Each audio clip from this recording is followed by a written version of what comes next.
أيها الذين آمنوا ليستأذنكم الذين ملكت أيمانكم والذين لم يبلغوا الحلم منكم ثلاث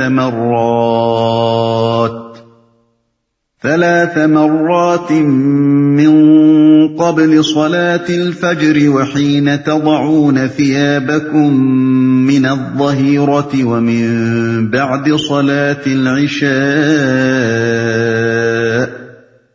3 عورات لكم ليس عليكم ولا عليهم جناح بعدهن طوافون عليكم بعضكم على بعض كذلك يبين الله لكم الآيات واللہ علیم حکیم۔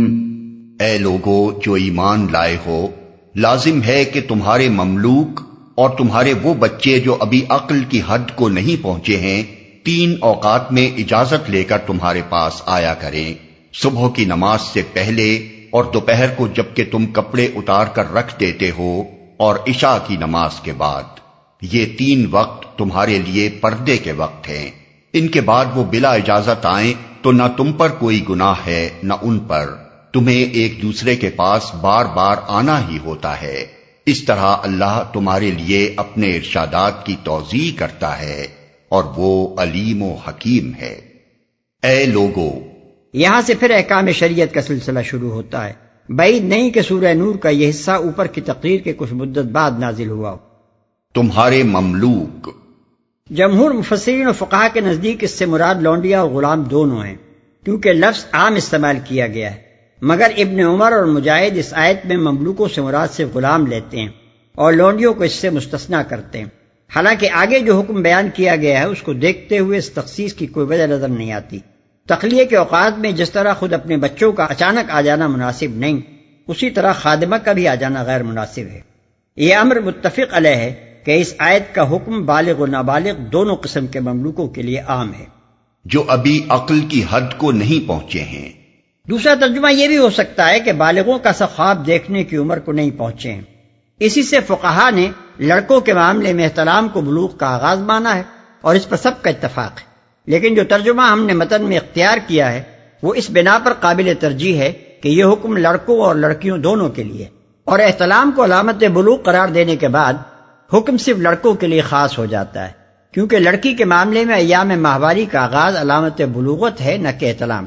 لہذا ہمارے نزدیک حکم کا منشا یہ ہے کہ جب تک گھر کے بچے اس عمر کو نہ پہنچیں جس میں ان کے اندر صنفی شعور بیدار ہوا کرتا ہے، وہ اس قاعدے کی پابندی کریں، اور جب اس عمر کو پہنچ جائے تو پھر ان کے لیے وہ حکم ہے جو آگے آ رہا ہے۔ پردے کے وقت ہیں۔ اصل میں لفظ اورات استعمال ہوا ہے اور فرمایا گیا ہے کہ یہ 3 وقت تمہارے لیے اورات ہیں۔ عورت اردو میں تو صنف اناس کے لیے بولا جاتا ہے، مگر عربی میں اس کے معنی خلل اور خطرے کی جگہ کے ہیں، اور اس چیز کے لیے بھی یہ لفظ بولا جاتا ہے جس کا کھل جانا آدمی کے لیے باعث شرم ہو یا جس کا ظاہر ہو جانا اس کو ناگوار ہو۔ نیز اس معنی میں بھی یہ مستعمل ہے کہ کوئی چیز غیر محفوظ ہو۔ یہ سب معنی باہم قریبی مناسبت رکھتے ہیں اور آیت کے مفہوم میں کسی نہ کسی حد تک سبھی شامل ہیں۔ مطلب یہ ہے کہ ان اوقات میں تم لوگ تنہا یا اپنی بیویوں کے ساتھ ایسی حالتوں میں ہوتے ہو جن میں گھر کے بچوں اور خادموں کا اچانک تمہارے پاس آ جانا مناسب نہیں ہے، لہذا ان کو یہ ہدایت کرو کہ ان 3 وقتوں میں جب وہ تمہاری خلوت کی جگہ آنے لگیں تو پہلے اجازت لے لیا کریں۔ نہ تم پر کوئی گناہ ہے نہ ان پر، یعنی ان 3 وقتوں کے سوا دوسرے اوقات میں نابالغ بچے اور گھر کے مملوک ہر وقت عورتوں اور مردوں کے پاس ان کے کمرے میں یا ان کے تخلیہ کی جگہ میں بلا اجازت آ سکتے ہیں۔ اس صورت میں اگر تم کسی نامناسب حالت میں ہو اور وہ بلا اجازت آ جائیں تو تمہیں ڈانٹ ڈپٹ کرنے کا حق نہیں ہے، کیونکہ پھر یہ تمہاری اپنی حماقت ہوگی کہ کام کاج کے اوقات میں اپنے آپ کو ایسی نامناسب حالت میں رکھو۔ البتہ اگر تخلیہ کے مذکورہ بالا 3 اوقات میں وہ بلا اجازت آ جائیں تو وہ قصوروار ہیں، اگر تمہاری تعلیم و تربیت کے باوجود یہ حرکت کریں، ورنہ تم خود گناہ گار ہو اگر تم نے اپنے بچوں اور مملوکوں کو یہ تہذیب نہیں سکھائی۔ بار بار آنا ہی ہوتا ہے۔ یہ وجہ ہے اس اجازت عام کی جو 3 اوقات مذکورہ کے سوا دوسرے تمام اوقات میں بچوں اور مملوکوں کو بلا اجازت آنے کے لیے دی گئی ہے۔ اس سے اصول فقہ کے اس مسئلے پر روشنی پڑتی ہے کہ شریعت کے احکام مصلحت پر مبنی ہیں اور ہر حکم کی کوئی نہ کوئی علت ضرور ہے، خواہ وہ بیان کی گئی ہو یا نہ کی گئی ہو۔ وَإِذَا بَلَغَ الْأَطْفَالُ مِنكُمُ الْحُلُمَ فَلْيَسْتَأْذِنُوا كَمَا اسْتَأْذَنَ الَّذِينَ مِن قَبْلِهِمْ كَذَلِكَ يُبَيِّنُ اللَّهُ لَكُمْ آيَاتِهِ وَاللَّهُ عَلِيمٌ حَكِيمٌ۔ اور جب تمہارے بچے عقل کی حد کو پہنچ جائیں تو چاہیے کہ اسی طرح اجازت لے کر آیا کریں جس طرح ان کے بڑے اجازت لیتے رہے ہیں۔ اس طرح اللہ اپنی آیات تمہارے سامنے کھولتا ہے اور وہ علیم و حکیم ہے۔ عقل کی حد کو پہنچ جائیں یعنی بالغ ہو جائیں۔ جیسا کہ اس سے پہلے بیان کیا جا چکا ہے، لڑکوں کے معاملے میں احتلام اور لڑکیوں کے معاملے میں ایام ماہواری کا آغاز علامت بلوغ ہے، لیکن جو لڑکے اور لڑکیاں کسی وجہ سے دیر تک ان جسمانی تغیرات سے خالی رہ جائیں، ان کے معاملے میں فقہا کے درمیان اختلاف ہے۔ امام شافعی، امام ابو یوسف، امام محمد اور امام احمد رحمہ اللہ کے نزدیک اس صورت میں 15 برس کے لڑکے اور لڑکی کو بالغ سمجھا جائے گا، اور امام ابو حنیفہ رحمۃ اللہ علیہ کا بھی ایک قول اس کی تائید میں ہے، لیکن امام اعظم کا مشہور قول یہ ہے کہ اس صورت میں 17 برس کی لڑکی اور 18 برس کے لڑکے کو بالغ قرار دیا جائے گا۔ یہ دونوں قول کسی نص پر نہیں بلکہ فقیہانہ اجتہاد پر مبنی ہیں، لہذا ضروری نہیں ہے کہ تمام دنیا میں ہمیشہ 15 یا 18 برس کی عمر ہی کو غیر محتلم لڑکوں اور غیر حائضہ لڑکیوں کے معاملے میں حد بلوغ مانا جائے۔ دنیا کے مختلف ملکوں میں اور مختلف زبانوں میں جسمانی نشو و نما کے حالات مختلف ہوا کرتے ہیں۔ اصل چیز یہ ہے کہ عموماً کسی ملک میں جن عمروں کے لڑکوں اور لڑکیوں کو احتلام اور ایام ماہواری ہونے شروع ہوتے ہوں ان کا اوسط فرق نکال لیا جائے، اور پھر جن لڑکوں اور لڑکیوں میں کسی غیر معمولی وجہ سے یہ علامات اپنے معتاد وقت پر نہ ظاہر ہوں ان کے لیے زیادہ سے زیادہ معتاد عمر پر اس اوسط کا اضافہ کر کے اسے بلوغ کی عمر قرار دے دیا جائے۔ مثلا کسی ملک میں بالعموم کم سے کم 12 اور زیادہ سے زیادہ 15 برس کے لڑکے کو احتلام ہوا کرتا ہو تو اوسط فرق 1.5 سال ہوگا، اور غیر معمولی قسم کے لڑکوں کے لیے ہم 16.5 برس کی عمر کو سن بلوغ قرار دے سکیں گے۔ اسی قاعدے پر مختلف ممالک کے اہل قانون اپنے ہاں کے حالات کا لحاظ کرتے ہوئے ایک حد مقرر کر سکتے ہیں۔ 15 برس کی حد کے حق میں ایک حدیث پیش کی جاتی ہے، اور وہ ابن عمر رضی اللہ عنہ کی یہ روایت ہے کہ میں 14 سال کا تھا جب غزوہ احد کے موقع پر نبی صلی اللہ علیہ وسلم کے سامنے پیش ہوا اور آپ نے مجھے شریک جنگ ہونے کی اجازت نہ دی۔ پھر غزوہ خندق کے موقع پر جبکہ میں 15 سال کا تھا مجھے دوبارہ پیش کیا گیا اور آپ نے مجھ کو اجازت دے دی۔ سیاستہ مسند احمد۔ لیکن یہ روایت 2 وجوہ سے قابل استدلال نہیں ہے۔ اول یہ کہ غزوہ احد شوال 3 ہجری کا واقعہ ہے، اور غزوہ خندق بقول محمد ابن اسحاق شوال 5 میں اور بقول ابن سعد ذی قعدہ 5 میں پیش آیا۔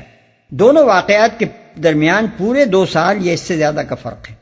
اب اگر غزوہ احد کے زمانے میں ابن عمر 14 سال کے تھے تو کس طرح ممکن ہے کہ غزوہ خندق کے زمانے میں وہ صرف 15 سال کے ہوں؟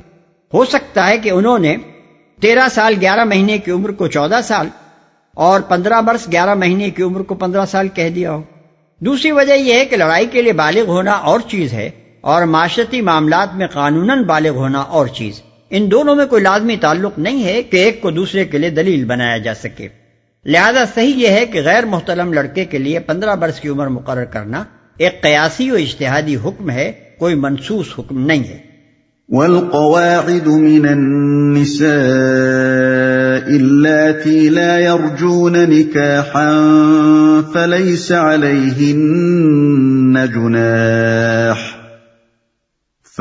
عليهن جناح أن يضعن ثيابهن غير متبرجات بزينة وأن يستعففن خير لهن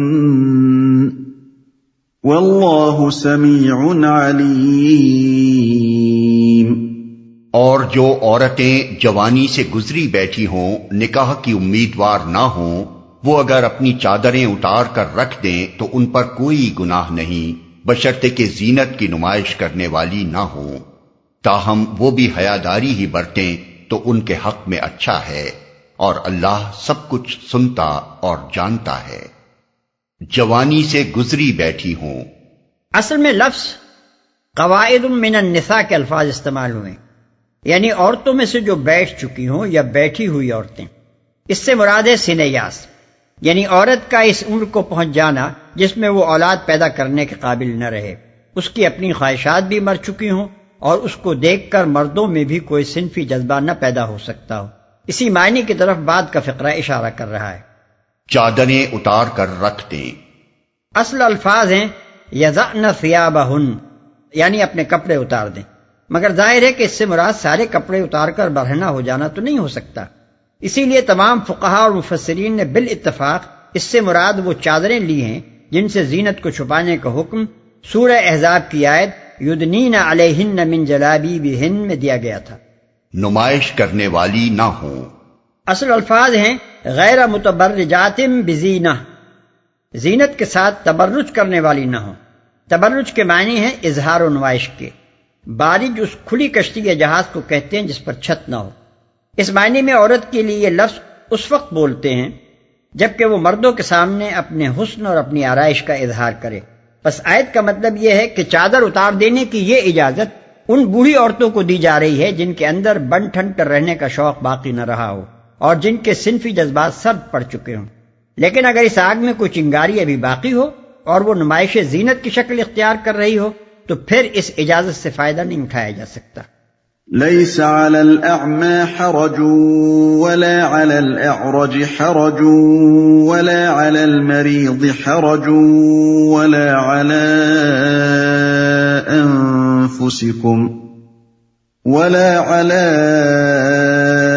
أنفسكم أن تأكلوا من بيوتكم أو بيوت آبائكم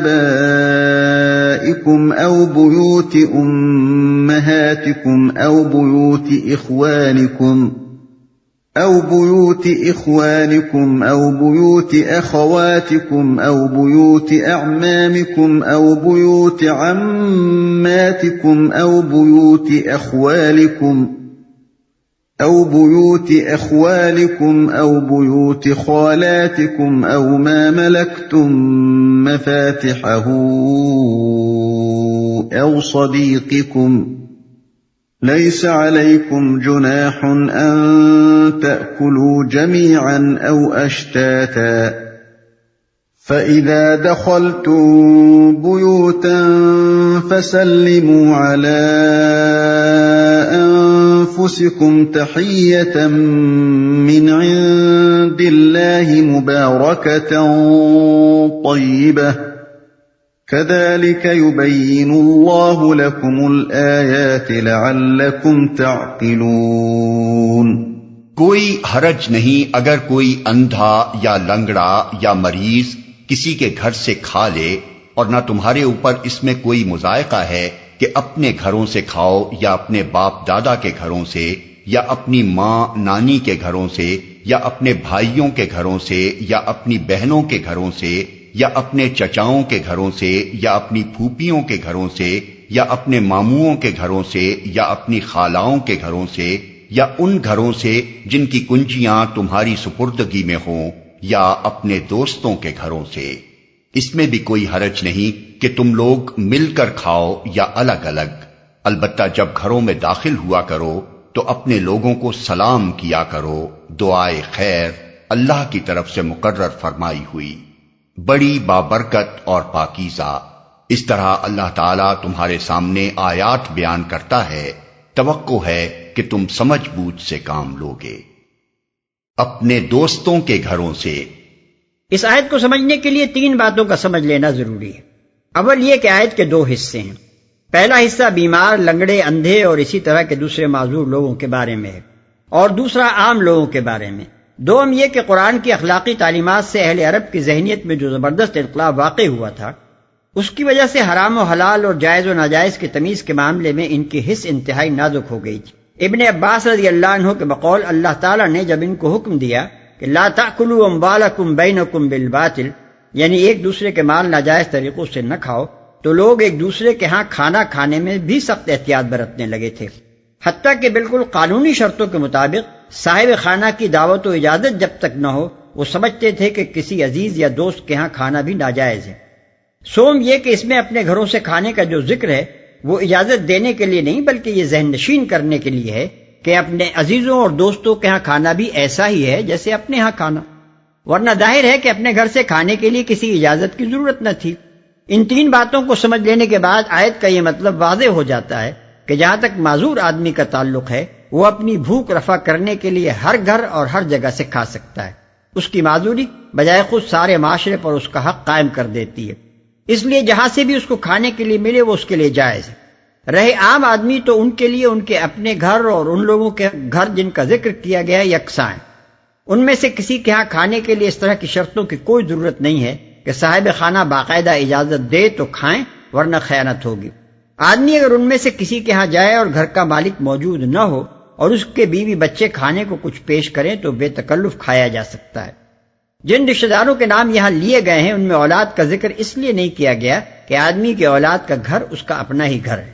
دوستوں کے معاملے میں یہ بات ملحوظ خاطر رہے کہ ان سے مراد بے تکلف اور جگری دوست ہیں جن کی غیر موجودگی میں اگر یار لوگ ان کا حلوہ اڑا جائیں تو ناگوار گزرنا تو درکنار، انہیں اس پر الٹی خوشی ہو۔ مل کر کھاؤ یا الگ الگ۔ قدیم زمانے کے اہل عرب میں بعض قبیلوں کی تہذیب یہ تھی کہ ہر ایک الگ الگ کھانا لے کر بیٹھے اور کھائے۔ وہ مل کر ایک ہی جگہ کھانا برا سمجھتے تھے، جیسا کہ ہندوؤں کے ہاں آج بھی برا سمجھا جاتا ہے۔ اس کے برعکس بعض قبیلے تنہا کھانے کو برا جانتے تھے، حتیٰ کہ فاقہ کر جاتے تھے اگر کوئی ساتھ کھانے والا نہ ہو۔ یہ آیت اسی طرح کی پابندیوں کو ختم کرنے کے لیے ہے۔